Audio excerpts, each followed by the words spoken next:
ஐந்து கரத்தனை யானை முகத்தனை இன்றின் இளம்பிறை போலும் வயிற்றனை நந்தி மகன்றனை ஞான கொழுந்தனை உந்தியில் வைத்து அடிபோற்றுகின்றேனே. ஓம் நமோ பகவதே சாயிநாதாய. பக்தி ஒன் டுடே சேனல் வாயிலாக ஈரோட்டிலிருந்து பூபதிராம் ஜோதிடர். தனுசு ராசிக்காரர். தனுசு ராசியை பொறுத்தவரை காலபுருஷனுக்கு 9வது ராசி. ஞானிகள், யோகிகள், தவசிரேஷ்டர்கள் பிறக்கக்கூடிய ராசி. குறைந்த அறிவு இருந்தாலும் அதை வைத்துக் கொண்டு நிறைவான வாழ்க்கையை வாழ்வார். இப்படி அப்படி என்று எதிர்பார்க்க மாட்டார்கள். இருப்பதை வைத்துக் கொண்டு தன்னுடைய வாழ்க்கை சிறப்பாக வாழ்ந்து முடிப்பவர். மூலம் பூராடம் உற்றாடம் மூல நட்சத்திரத்தை கொண்டவர். தனக்கு எதிர்பாலனம் புதனுடைய வீடாக வருவதால் ஆணாக இருந்தால் பெண்ணிடம், பெண்ணாக இருந்தால் ஆணிடம் எச்சரிக்கையாக இருக்க வேண்டும். குறிப்பிட்ட வயது பிற்காலத்தில் சிறப்பான வாழ்க்கை அமையும். நல்ல குரு அமைவார். நல்ல தெய்வ வழிபாடு இருக்கும். நல்ல தர்ம சிந்தனை இருக்கும். யுத்த குணம் கொண்டவர்கள், யுத்த மனப்பான்மை கொண்டவர்கள், போர் செயலில் வல்லவர்கள், போர் புரிவதில் மிக தீவிரமாக போர் புரிவார். கையில் ஆயுதம் கிடைத்து விட்டால், எதிர் நேராக வந்து விட்டால் நேருக்கு நேர் நின்று வீழ்த்தி வெற்றி பெறுவது சிறப்பான வல்லமை கொண்டவர்கள், கீர்த்தி மிகுந்தவர்கள். ஞானிகள். அறிவு என்று சொன்னால் எதையும் படிக்க தேவையில்லை. படிப்பறிவில்லாத ஒரு அறிவாளி என்று சொன்னால் தனுசு ராசிக்காரர். பள்ளிக்கூடம் பக்கமே போக வேண்டியதில்லை. அப்படி இருக்கக்கூடிய தனுசு ராசி. குடும்பாதிபதி சனி, 4ஆம் அதிபதி குரு. அப்போ குடும்பாதிபதி சனி என்று வரும்போது நல்ல குடும்பம் என்று சொல்ல சற்று சிரமமே. 4ஆம் அதிபதியும் குருவாக வருவதால் தன்னைத்தான் கவனித்துக் கொள்ள மாட்டார்கள். தன்னுடைய உடல், தன்னுடைய ஆரோக்கியத்தை கவனித்துக் கொள்ள மாட்டார்கள். தன்னை நாடிவர்களுக்கு எது வேண்டாலும் செய்வார்கள். உதாரணம், ஒரு மருத்துவர் தனுசு ராசியில் பிறந்து விட்டால் மருத்துவத்திற்கு பணம் வாங்க மாட்டார். அப்படி ஒரு குணம் இருக்கும். வேறு உத்தியோகத்தில் இருந்தால், நல்ல உத்தியோகத்தில் இருந்தால் தனக்கு கீழ் வேலை செய்வதுடன் இரக்கம் காட்டி அவர்களுக்கு தேவையான செய்து கொடுப்பார்கள். ஒரு அரசு அதிகாரியாக இருந்தால், உதாரணம் ஒரு போலீஸ் அதிகாரியாக இருந்தால் வருகின்ற கைதிகளிடமோ குற்றவாளிடம் மிகவும் கனிவாக நடந்து கொள்வார்கள்.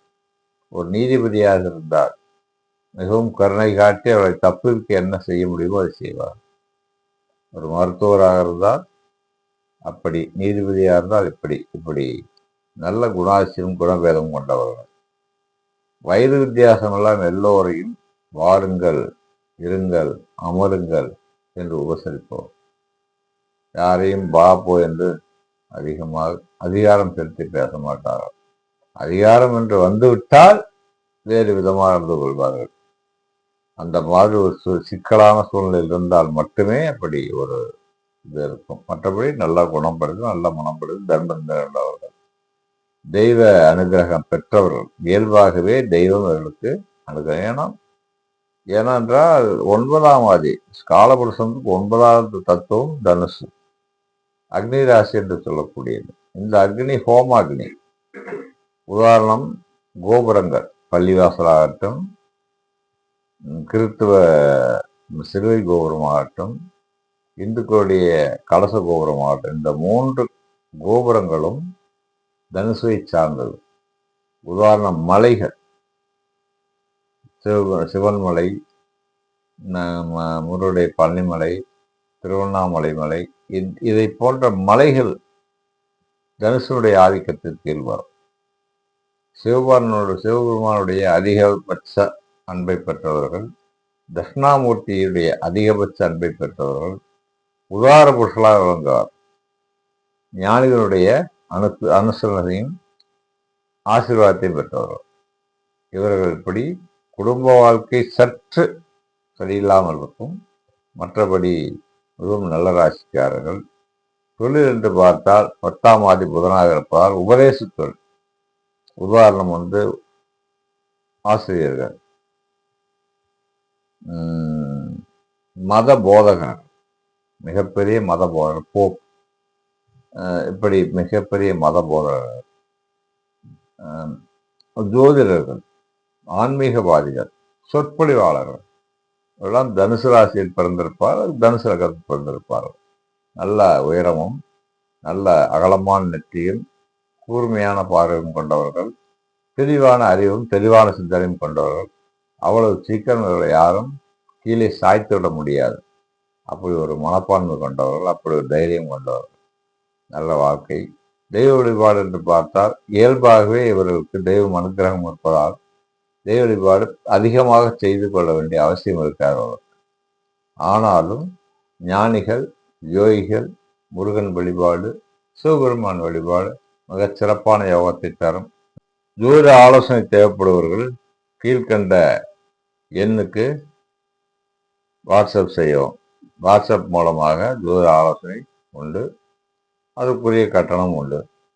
நல்ல ஆலோசனை தெரிந்து கொள்ள தொடர்ந்து பக்தி ஒன்றுடைய சேனலை சப்ஸ்கிரைப் செய்து கொள்ளவும். ஓம் நமோ பகவதே வாசுதேவாய்.